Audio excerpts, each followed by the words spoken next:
ಕಂಡು ಬರ್ತಾ ಇದೆ. ಸೊ ಅವ್ರಿಗೆ ಜಾಮೀನನ್ನು ಕೊಡಿಸಲೇಬೇಕು ಅಂತೇಳಿ ಕಸರತ್ತು ನಡೆಸ್ತಿದ್ದಾರೆ. 2 ದಿನ ಹಿರಿಯ ವಕೀಲರಾಗಿರುವಂಥ ಸಿ.ವಿ. ನಾಗೇಶ್ ಅವರು ಪ್ರಬಲವಾದಂಥ ವಾದವನ್ನು ಮಂಡನೆ ಮಾಡಿದ್ರು. ಪೊಲೀಸರು ಸುಳ್ಳು ಸಾಕ್ಷಿಗಳನ್ನು ಸೃಷ್ಟಿ ಮಾಡಿರೋದಾಗಿ ಆರೋಪವನ್ನ ಮಾಡಿದ್ರು. ಆ ಸಂದರ್ಭದಲ್ಲಿ ಮತ್ತೊಂದು ವಾದವನ್ನ ಎಳೆದು ತಂದಿದ್ದಾರೆ. ನಾಯಿಗಳ ಪಾತ್ರದ ಬಗ್ಗೆ ಶವದ ಮೇಲಿನ ಗಾಯಕ್ಕೆ ನಾಯಿಗಳು ಕಾರಣ ಅಂತ ಹೇಳಿದ್ದಾರೆ. ದರ್ಶನ್ ಗ್ಯಾಂಗ್ನಿಂದ ಹಲ್ಲೆಯೇ ಆಗಿಲ್ಲ ಅಂತ ಕೂಡ ಅವರು ವಾದವನ್ನ ಮಂಡಿಸಿದ್ದಲ್ಲದೆ, ಹೌದು ರೇಣುಕಾಸ್ವಾಮಿ ಮೇಲೆ ಆದಂಥ ಗಾಯಗಳು ಶ್ವಾನದಿಂದ ಆಗಿರೋದು ಅಂತ ಹೇಳಿ ಅವರು ಮತ್ತೊಂದು ವಾದವನ್ನ ಮತ್ತೊಂದು ಮಜಲಿಗೆ ತೆಗೆದುಕೊಂಡು ಹೋಗಿದ್ದಾರೆ.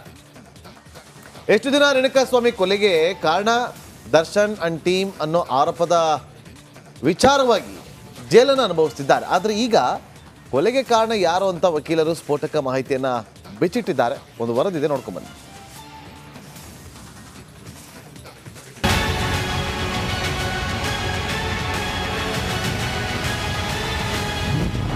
ರೇಣುಕಾ ಕೊಲೆಗೆ ನಿಜವಾದ ಕಾರಣರು ಯಾರು?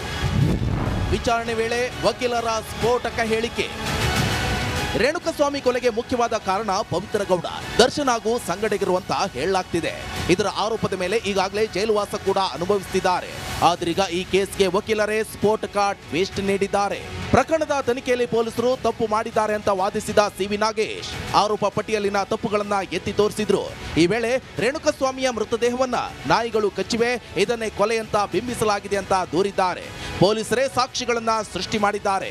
ಚಾರ್ಜ್ ಶೀಟ್ ನಲ್ಲಿ ದಾಖಲಿಸಿರುವಂತಹ ಮಾಹಿತಿಗೂ ಸಾಕ್ಷಿಗಳು ನೀಡಿರುವ ಹೇಳಿಕೆಗಳಿಗೂ ಬಹಳ ವ್ಯತ್ಯಾಸವಿದೆ. ರೇಣುಕಾ ಮೃತದೇಹದ ಮೇಲೆ ನಾಯಿ ಕಚ್ಚಿರುವ ಗುರುತುಗಳಿವೆ. ಇದನ್ನೇ ಮಾಧ್ಯಮಗಳು ಕೊಲೆ ಅಂತ ಬಿಂಬಿಸಿವೆ ಅಂತ ದೂರಿದರು ಎನ್ನಲಾಗಿದೆ.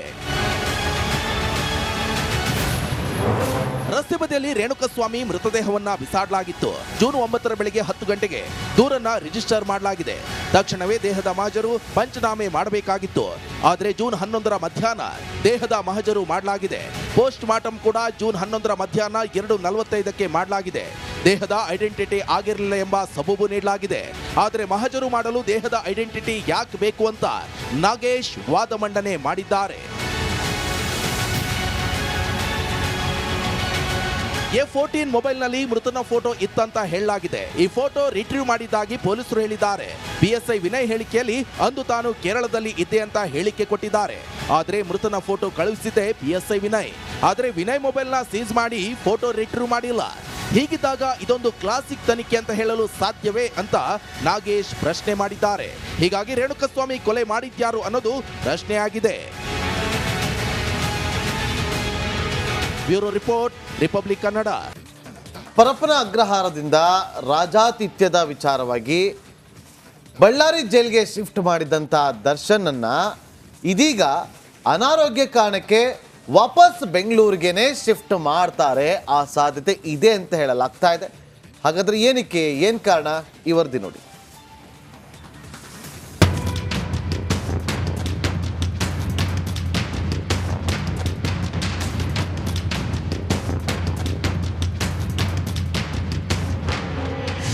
ಬೇಲ್ ಟೆನ್ಷನ್ ನಲ್ಲಿರುವ ದಾಸನಿಗೆ ಏನಾಯ್ತು? ಬಳ್ಳಾರಿಯಿಂದ ಬೆಂಗಳೂರಿಗೆ ದರ್ಶನ್ ಶಿಫ್ಟ್. ಕೊಲೆ ಕೇಸಲ್ಲಿ ಪರಪ್ಪನ ಅಗ್ರಹಾರ ಸೇರಿದ ದರ್ಶನ್ ರಾಜಾತಿಥ್ಯದ ಆರೋಪದ ಮೇಲೆ ಬಳ್ಳಾರಿ ಸೆಂಟ್ರಲ್ ಜೈಲಿಗೆ ಶಿಫ್ಟ್ ಆಗಿದ್ದಾನೆ. ಆದರೆ ಬಳ್ಳಾರಿ ಜೈಲಲ್ಲಿ ಕಾಟೇರನಿಗೆ ಎಲ್ಲವೂ ಸರಿಯಿಲ್ಲ ಅನ್ನಿಸ್ತಾ ಇದೆ. ಹೀಗಾಗಿ ಅನಾರೋಗ್ಯದ ನೆಪವೊಡ್ಡಿ ವಾಪಸ್ ಬೆಂಗಳೂರಿಗೆ ಶಿಫ್ಟ್ ಆಗುವ ಎಲ್ಲ ಸಾಧ್ಯತೆ ಇದೆ.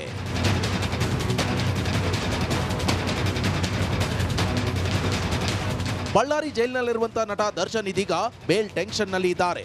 ಜೊತೆಗೆ ದರ್ಶನ್ ಬೆನ್ನು ನೋವಿನಿಂದ ಬಳಲುತ್ತಿದ್ದಾರೆ. ಬಳ್ಳಾರಿ ಆಸ್ಪತ್ರೆಯಲ್ಲಿ ಚಿಕಿತ್ಸೆ ಪಡೆಯಲು ದರ್ಶನ್ ನಿರಾಕರಿಸಿದ್ದು ಬೆಂಗಳೂರಿಗೆ ಶಿಫ್ಟ್ ಮಾಡ್ತಾರೆ ಎನ್ನುವ ಪ್ರಶ್ನೆ ಮೂಡಿದೆ. ಬೆನ್ನು ನೋವಿನ ಸಮಸ್ಯೆಯಿಂದ ಬಳಲುತ್ತಿದ್ದ ದಾಸ ನಿದ್ದೆ ಮಾಡದೆ ಒದ್ದಾಡ್ತಿದ್ದಾನೆ. ವೈದ್ಯರು ನಟನ ಆರೋಗ್ಯ ತಪಾಸಣೆ ನಡೆಸಿದ್ದಾರೆ. ಮಾತ್ರೆ ತಗೊಂಡ್ರೂ ಸರಿಯಾಗ್ತಿಲ್ವಂತೆ.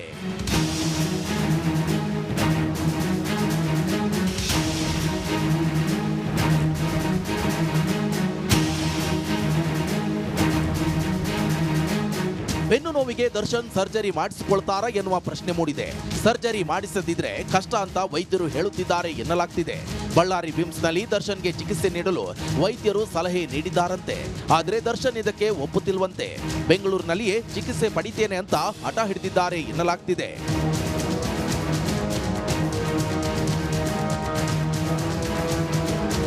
ಬೆಂಗಳೂರಿಗೆ ಶಿಫ್ಟ್ ಆಗಲು ದರ್ಶನ್ ಬೆನ್ನು ನೋವು ಒಂದು ಕಾರಣವಾಗಿರಬಹುದು.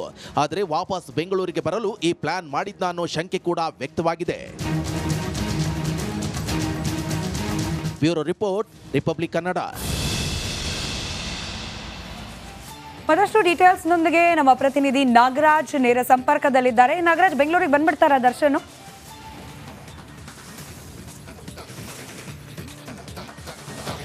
ಸ್ಮಿತಾ, ದರ್ಶನ್ ಏನು ಅವ್ರಿಗೆ ಅನಾರೋಗ್ಯದ ಕಾರಣವನ್ನು ನೀಡಿ ಬಳ್ಳಾರಿಯಿಂದ ಇಲ್ಲಿಗೆ ಶಿಫ್ಟ್ ಆಗುವಂಥ ಮಾತುಗಳು ಕೇಳಿ ಬರ್ತಾ ಇದೆ. ನಿಜಕ್ಕೂ ಆ ನಿಟ್ಟಿನಲ್ಲಿ ಒಂದು ಪ್ರಯತ್ನವನ್ನು ಮಾಡಲಾಗುತ್ತೆ ಅಂತೇಳಿ ಅವರ ಏನು ಲೀಗಲ್ ಟೀಮ್ ಇದೆ, ಆ ಲೀಗಲ್ ಟೀಮ್ನಲ್ಲಿ ಮಾತುಗಳು ಕೇಳಿ ಬರ್ತಾ ಇರ್ತಕ್ಕಂಥದ್ದು. ಆದರೆ ಇದು ಅಷ್ಟೊಂದು ಸುಲಭ ಇಲ್ಲ ಅನ್ನೋದು ಭಾಳ ಸ್ಪಷ್ಟವಾಗಿ ಗೊತ್ತಾಗ್ತಾ ಇರ್ತಕ್ಕಂಥದ್ದು. ಯಾಕಂತಂದರೆ ಈಗಾಗಲೇ ಅವರು ಏನು ಅನಾರೋಗ್ಯದ ಕಾರಣವನ್ನು ನೀಡಿ ಮನೆ ಊಟ ಕೊಡಬೇಕು ಅಂತಂತೇಳಿ ಮೊದಲು ಮ್ಯಾಜಿಸ್ಟ್ರೇಟ್ ಕೋರ್ಟ್ಗೆ ಅರ್ಜಿಯನ್ನು ಸಲ್ಲಿಸಿದ್ರು. ಅದು ನಂತರ ವಜಾ ಆಗಿತ್ತು. ನಂತರ ಹೈಕೋರ್ಟ್ನಲ್ಲಿ ಅರ್ಜಿ ಮಾನ್ಯ ಆಗಲಿಲ್ಲ. ಇದಾದ ಬಳಿಕ ಕೆಲವೊಂದು ಉದಾಹರಣೆಗಳು, ಹಿಂದೆ ಏನು ಮುರುಘಶ್ರೀ ಅವರನ್ನ ಹೆಚ್ಚಿನ ಚಿಕಿತ್ಸೆಗೆ ಬೆಂಗಳೂರಿಗೆ ಕರೆದುಕೊಂಡು ಬರಬೇಕು ಅಂದಾಗ ಖುದ್ದು ನ್ಯಾಯಾಧೀಶರೇ ಆಕ್ಷೇಪಣೆಯನ್ನು ವ್ಯಕ್ತಪಡಿಸಿದ್ರು. ಯಾಕೆ ಇಲ್ಲಿ ಆಸ್ಪತ್ರೆಗಳಿಲ್ವಾ ಅಥವಾ ಪರ್ಟಿಕ್ಯುಲರ್ ಆಗಿ ಏನು ಸಮಸ್ಯೆ ಬಂದಿದೆ ಅನ್ನೋ ವಿಚಾರಗಳನ್ನು ಮುನ್ನೆಲೆಗೆ ತಂದಿದ್ರು. ಹೀಗಾಗಿ ದರ್ಶನ್ ಅವರನ್ನ ಇಲ್ಲಿಂದ ಬಳ್ಳಾರಿಗೆ ಶಿಫ್ಟ್ ಮಾಡಿರ್ತಕ್ಕಂಥದ್ದು ಅವರು ರಾಜ್ಯಾತಿಥ್ಯವನ್ನು ಪಡೆದುಕೊಳ್ತಾ ಇದ್ರು ಅನ್ನೋ ಕಾರಣಕ್ಕಾಗಿ. ಹೀಗಾಗಿ ಇಂಥ ಸಂದರ್ಭದಲ್ಲಿ ಅವರನ್ನು ಮತ್ತೆ ಆರೋಗ್ಯದ ಕಾರಣವನ್ನು ನೀಡಿ ಅವರನ್ನು ಇಲ್ಲಿಗೆ ಶಿಫ್ಟ್ ಮಾಡೋದಕ್ಕೆ ಪ್ರಯತ್ನವನ್ನು ಮಾಡಲಾಗ್ತಾ ಇದೆ. ಆದರೆ ಇದು ಎಷ್ಟರ ಮಟ್ಟಿಗೆ ಯಶಸ್ಸಾಗುತ್ತೆ ಅನ್ನೋದು ಸದ್ಯಕ್ಕೆ ದೊಡ್ಡ ಪ್ರಶ್ನೆ ಆಗಿರ್ತಕ್ಕಂಥದ್ದು. ಯಾಕಂತಂದರೆ ಇಂದಿನ ಘಟನೆಗಳು ಮತ್ತು ದರ್ಶನ್ ಏನು ಇಲ್ಲಿಂದ ಶಿಫ್ಟ್ ಆಗೋದಕ್ಕೆ ಇರತಕ್ಕಂಥ ಕಾರಣವನ್ನು ನೋಡ್ತಾ ಇದ್ದರೆ ಖಂಡಿತವಾಗ್ಲೂ ದರ್ಶನ್ಗೆ ಬೆಂಗಳೂರಿಗೆ ಕರ್ಕೊಂಡು ಬಂದು ಚಿಕಿತ್ಸೆ ಕೊಡಿಸೋಕ್ಕೆ ಅವಕಾಶ ಮಾಡಿಕೊಡೋದು ಸಾಕಷ್ಟು ಈ ಒಂದು ಸಾಧ್ಯತೆ ಬಗ್ಗೆ ತೀರಾ ಅನುಮಾನ ಇರತಕ್ಕಂಥದ್ದು. ಸ್ಮಿತಾ. ರೈಟ್, ಧನ್ಯವಾದ ನಾಗರಾಜ್ ಮಾಹಿತಿಗಾಗಿ. ರೈಟ್, ನಾಗರಾಜ್ ಮಾಹಿತಿ ಕೊಡ್ತಿರೋ ಪ್ರಕಾರ ಸಾಧ್ಯತೆಗಳಿದೆ ಅಂತ ಹೇಳಿ, ಬಟ್ ಅಂತಂದ್ರೆ ಅನಾರೋಗ್ಯದ ಸಮಸ್ಯೆ ಅಂತ ಹೇಳಿ ಬೆಂಗಳೂರಿಗೆ ಶಿಫ್ಟ್ ಮಾಡಬೇಕು ಅಂತ ಹೇಳಿ ಮಾಡ್ಲಿಕ್ಕೆ ಸಾಧ್ಯನಾ? ಈಗ ಅಲ್ಲೂ ಕೂಡ ವೈದ್ಯರು ಹೇಳ್ತಿದ್ದಾರೆ ಅಲ್ಲೇನೆ ಸ್ಕ್ಯಾನಿಂಗ್ ಮಾಡಿಸ್ಕೊಳ್ಳಿ, ಟ್ರೀಟ್ಮೆಂಟ್ ಕೂಡ ಅಲ್ಲೇ ಲಭ್ಯ ಇದೆ ಅಂತ ಹೇಳಿ. ಬಟ್ ದರ್ಶನ್ ಅವ್ರ ಲೆಕ್ಕಾಚಾರ ಹೆಂಗಿದೆ ಅಂತಂದ್ರೆ ಎನಿವೇ ಬೇಲ್ ಅಪ್ಲಿಕೇಶನ್ ಹಿಯರಿಂಗ್ ಆಗ್ತಿದೆ. ನಿನ್ನೆ ಟ್ಯಾಬ್ಲೆಟ್ ಮಾತ್ರ ಕೊಡಿ ಸಾಕು ಅಂತ ಮೇಡಮ್. ಅಲ್ಲಿ ಡಾಕ್ಟರ್ ಹೋಗಿದ್ರಂತೆ, ಸ್ಕ್ಯಾನಿಂಗ್ ಮಾಡಿಸ್ಬೇಕು, ಬಿಮ್ಸ್ ಆಸ್ಪತ್ರೆಯಿಂದ ಕರ್ಕೊಂಡೋಗಿ ನಾವು ಅಲ್ಲಿ ಸ್ಕ್ಯಾನಿಂಗ್ ಮಾಡ್ಸೋಣ ಅಂದ್ರೆ ಬೇಡ ಬೇಡ ಅಂತ. ಅಂದ್ರೆ ಒಂದಷ್ಟು ಪ್ಲಾನ್ಗಳಿರ್ತವೆ ಅವ್ರದ್ದು. ಇಲ್ಲಿ ಲೋಯರ್ ಕೋರ್ಟಲ್ಲಿ, ಈಗ ಸೆಷನ್ ಕೋರ್ಟಲ್ಲಿ CCH 57 ಅಲ್ಲಿ ವಿಚಾರಣೆ ನಡೀತಾ ಇದೆ. ಅಲ್ಲೇನಾದ್ರೂ ಜಾಮೀನು ಈಗ ಸಿಗದಿದ್ರೆ ಒಂದು ಆರೋಗ್ಯದ ಕಾರಣ ಕೊಟ್ಟು ಇಲ್ಲಿಗೆ ಬೆಂಗಳೂರಿಗೆ ಶಿಫ್ಟ್ ಮಾಡ್ಬೋದು ಅನ್ನೋದು ಒಂದಷ್ಟು ಪ್ಲಾನಿಂಗ್. ಬಟ್ ಅದು ವರ್ಕೌಟ್ ಆಗುತ್ತಾ? ಯಾಕಂತಂದ್ರೆ ಅಲ್ಲೇನೆ ಮೆಡಿಕಲ್ ಫೆಸಿಲಿಟೀಸ್ ಇರುವಾಗ ಮೆಡಿಕಲ್ ಫೆಸಿಲಿಟಿ ಬೇಕು ಅಂತ ಹೇಳಿ ಬೆಂಗಳೂರಿಗೆ ಕಳಿಸಿ ಅನ್ನೋದನ್ನ ಕೂಡ ಕೋರ್ಟ್ಗಳು ಪರಾಮರ್ಶೆ ಮಾಡುತ್ತೆ. ಹೌದಾ, ನಿಜವಾಗ್ಲೂ ಕೂಡ ಅಗತ್ಯತೆ ಇದೆಯಾ ಬೆಂಗಳೂರಿಗೆ ಶಿಫ್ಟ್ ಮಾಡುವಂಥದ್ದು? ಇದೆಲ್ಲವನ್ನ ಕೂಡ ಪರಿಗಣಿಸೇನೆ ಪರವಾನಗಿಯನ್ನ ಕೊಡೋದಾದ್ರಿಂದ ಅಷ್ಟು ಸುಲಭ ಇಲ್ಲ ಬೆಂಗಳೂರಿಗೆ ಶಿಫ್ಟ್ ಆಗೋದು ಅನ್ನೋದು ಕೂಡ ಇಲ್ಲಿ ಗಮನಿಸಬೇಕಾಗತ್ತೆ. ಕಾದ್ ನೋಡೋಣ ಏನೇನಾಗುತ್ತೆ ಅಂತ ಹೇಳಿ. ಆದರೆ CV ನಾಗೇಶ್ ಅವರ ವಾದ ಮಂಡನೆ ಹೋಗ್ತಿರುವ ಪರಿಯನ್ನ ಗಮನಿಸಿದ್ರೆ ಬಹಳ ಸ್ಟ್ರಾಂಗ್ ಆದ ಡಿಫೆನ್ಸಿವ್ ಮೋಡ್ಗೆ ಇಳಿದಾರೆ CV ನಾಗೇಶ್ ಅವರು. ಶತಾಯ ಗತಾಯ ಜಾಮೀನನ್ನ ಕೊಡಿಸಲೇಬೇಕು, ಇದರಲ್ಲಿ ಪಾತ್ರವೇ ಇಲ್ಲ ದರ್ಶನ್ ಅವ್ರದ್ದು ಅನ್ನೋ ನಿಟ್ಟಿನಲ್ಲಿ ವಾದ ಮಂಡನೆ ಆಗ್ತಾ ಇದೆ. ಹೀಗಾಗಿ ದರ್ಶನ್ ಅವ್ರಿಗೂ ಕೂಡ ಒಂದಷ್ಟು ಪಾಸಿಟಿವ್ ವೈಬ್ ಸಿಕ್ಕಿರ್ಬೋದು, ಇಲ್ಲ ಚೆನ್ನಾಗಿ ಆಗ್ತಾ ಇದೆ ವಾದ, ಜಾಮೀನು ಸಿಗಬಹುದು ಅಂತೇಳಿ. ಹೀಗಾಗಿ ಅಲ್ಲಿ ಬೇಡ